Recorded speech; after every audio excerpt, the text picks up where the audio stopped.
Police ഉദ്യോഗസ്ഥരെ ഭീഷണിപ്പെടുത്തിയ കേസിൽ custody കാലാവധി കഴിയുന്നതോടെ അർജുൻ ആയങ്കി ഇന്ന് കോടതിയിൽ ഹാജരാക്കും.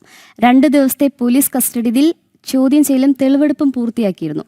കടവന്ത്രയിലെ ഫ്ളാറ്റിൽ ഇന്നലെ തെളിവെടുപ്പിന് എത്തിച്ചപ്പോഴും പോലീസ് നടപടികളെ പരിഹസിച്ചാണ് അർജുൻ ആയങ്കി മാധ്യമങ്ങളോട് പ്രതികരിച്ചത്.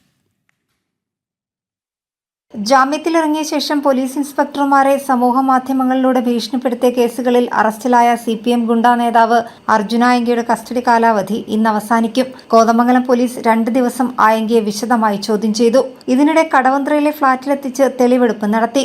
തെളിവെടുപ്പിനിടെയും തനിക്കെതിരെയുള്ള കേസുകളെ അർജുൻ ആയങ്കി പുച്ഛിച്ചു. നായയെ കൊന്ന കേസല്ലേ എന്നായിരുന്നു പരിഹാസം. കോതമംഗലം SHOയെ ഭീഷണിപ്പെടുത്തിയ കേസിലാണ് കൊച്ചി കടവന്ത്രയിലെ J&K അപ്പാർട്ട്മെന്റിൽ അർജുൻ ആയങ്കിയെ തെളിവെടുപ്പിനെത്തിച്ചത്. തെളിവെടുപ്പ് പൂർത്തിയാക്കി തിരികെ കൊണ്ടുപോകുമ്പോഴായിരുന്നു അർജുൻ ആയങ്കി കേസുകളെ നിസ്സാരവൽക്കരിച്ച് പ്രതികരിച്ചത്.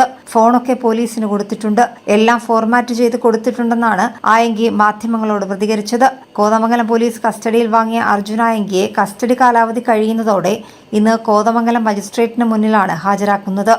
ജനം, കൊച്ചി.